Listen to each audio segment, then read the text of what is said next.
नमस्कार। इन खबर में आपका स्वागत है। कोरोना की दूसरी लहर की रफ्तार धीमी पड़ने के बाद राजनीतिक गतिविधियां तेज हो गई है। उत्तर प्रदेश से लेकर के पश्चिम बंगाल तक और इधर राजस्थान से लेकर मध्य प्रदेश तक हर जगह राजनीतिक सरगर्मियां हैं। सचिन पायलट जो काफ़ी दिनों से नाराज चल रहे हैं, उनकी प्लेन क्या जल्दी ही टेक ऑफ करने वाली है? क्या ये पायलट अपने प्लेन को उड़ा ले जाएंगे? और क्यों वो जल्दी में जो है जयपुर से दिल्ली रवाना हुए हैं? क्या प्रियंका गांधी ने उन्हें तलब किया है? कुछ रास्ता निकल रहा है वहाँ पे? ये जानने की कोशिश करते हैं। दरअसल है क्या कि सचिन पायलट पिछले 10 महीने से इंतज़ार इस बात का कर रहे हैं कि कब उनके समर्थकों को और उनको एडजस्ट किया जाएगा। इसके लिए जब उन्होंने पहली बार जुलाई 2020 में बगावत की थी, उनके साथ 18 विधायक थे, वो एक थे, यानी कुल 19।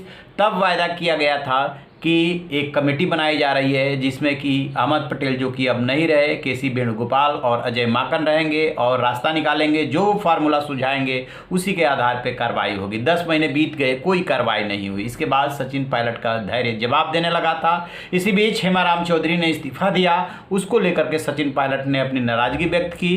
वो मामला चल ही रहा था। तब तक गहलोत समर्थक विधायक और सचिन पायलट समर्थक विधायक भी कैबिनेट फेरबदल में हो रही देरी को लेकर के नाराजगी प्रकट करने लगे। हाईकमान के कान खड़े हुए, क्योंकि पंजाब में भी वही चल रहा है और राजस्थान में भी वही चल रहा है। यदि उत्तर भारत की बात करें तो 3 ही तो ये राज्य दिख रहे हैं जहाँ पे कि अपने बलबूते पे कांग्रेस सत्ता में है। वो है पंजाब है, राजस्थान है और छत्तीसगढ़ है।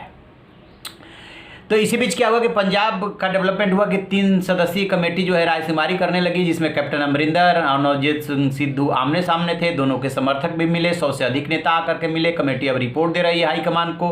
और इसी दौरान राजस्थान की भी हलचल तेज हो गई।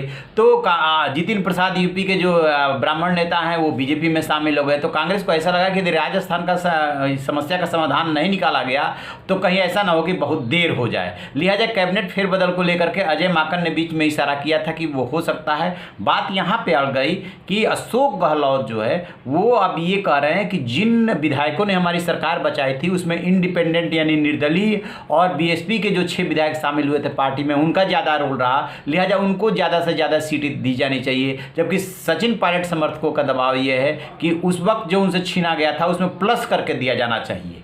अब वहाँ पे जो मैक्सिमम मंत्रियों की संख्या हो सकती है वो 30 हो सकती है।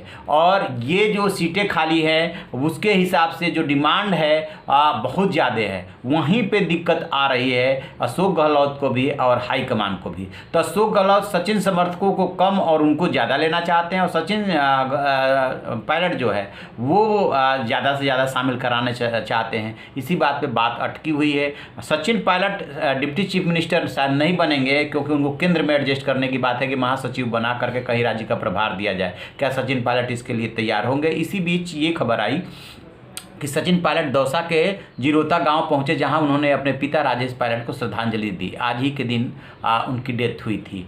और इसके अलावा जो सांगनेर पेट्रोल पंप पे उन्होंने जाकर के धरना भी दिया। तो ये धरना और फिर श्रद्धांजलि देना, फिर दौसा का कार्यक्रम छोटा कर देना, वहाँ विधायकों की संख्या कम होनी, ये सारी बातें रही। और इसी बीच खबर आ रही है कि वो दिल्ली आ रहे हैं। तो माना जा रहा है कि प्रियंका गांधी से रात में उनकी बात हुई थी कि प्रियंका गांधी से मिलेंगे, फिर केसी वेणुगोपाल और अजय माकन से मिलेंगे और कोई रास्ता निकलेगा। तो एक जो बात आ रही है कि सचिन पायलट के पहले जितने समर्थक विधायक नहीं रहे उसमें क्या है हकीकत और कौन कौन है अब उनके साथ, जरा सुनिए एक रिपोर्ट। सचिन पायलट के साथ विधायकों की संख्या कम होने की बात आ रही है। एक दिन पहले पायलट के घर सिर्फ 5 विधायक राकेश पारिक, रामनिवास गावड़िया, मुकेश भाखर, वेद प्रकाश सोलंकी व सुरेश मोदी मिलने पहुंचे थे। जबकि अपने पिता राजेश पायलट की पुण्यतिथि के कार्यक्रम में जब वो पहुंचे तो 3 विधायक मुरारी लाल मीणा, GR खटाणा और अमर सिंह जाटव उसमें शामिल हुए। हालांकि इस बार श्रद्धांजलि का कार्यक्रम छोटा रखा गया था, लेकिन वहाँ पे विधायकों की संख्या कम होने से तरह तरह की बातें की जा रही है। हेमाराम चौधरी ने भी पायलट से मुलाकात की है। पिछले साल बाड़बंदी में वो उनके साथ थे। हाल के दिनों में उन्होंने अशोक गहलोत से नाराज होकर के इस्तीफा दे दिया था, जिस पे कि स्पीकर और पार्टी अध्यक्ष को फैसला करना है। उन्होंने भी सचिन पायलट से मुलाकात की है। तो अब सचिन पायलट के साथ विधायकों की जो संख्या बताई जा रही है वो 18 की बजाय 8 से 10 विधायकों की संख्या बताई जा रही है। जैसा कि आपने सुना, इनके साथ विधायकों की संख्या अब कम हो गई। राजनीति में होता क्या है कि सत्ता के साथ लोग ज़्यादा चलते हैं। जब सत्ता आपके साथ नहीं रहती है तो लोग कम होने लगता है। वही संभवतः सचिन पायलट के साथ भी हो रहा है। अशोक गहलोत इसीलिए बेफिक्र दिख रहे हैं कि यदि सचिन पायलट ने कुछ गड़बड़ भी किया तो उससे उनकी सरकार पर कोई फर्क नहीं पड़ेगा। सरकार पर बेशक अभी न फर्क पड़ रहा हो, लेकिन पार्टी पर तो बहुत ज़्यादा पड़ जाएगा, क्योंकि पहले ज्योतिरादित्य सिंधिया गए, उसके बाद जितिन प्रसाद गए और अब मिलिंद देवड़ा और सचिन पायलट पे ही लोगों की नज़र है। तो यदि अशोक गहलोत सिर्फ राजस्थान के लिहाज से सोच रहे हैं, लेकिन कांग्रेस जो है वो सोच रही है पूरे राष्ट्रीय परिप्रेक्ष्य में कि एक एक करके यंग जो लीडर्स हैं वो चले जाएंगे तो फिर पार्टी बचेगी क्या और कौन होगा इसका भविष्य। तो इसी बात के मद्देनज़र अब दिल्ली में मंथन चल रहा है। उम्मीद है कि राजस्थान के लिए फैसला ले लिया जाएगा। जैसे ही इसको लेकर के कोई अपडेट मिलेगा आपसे साझा करेंगे। आप रहिए ना बेखबर, देखते रहिए इन खबर। Thank you.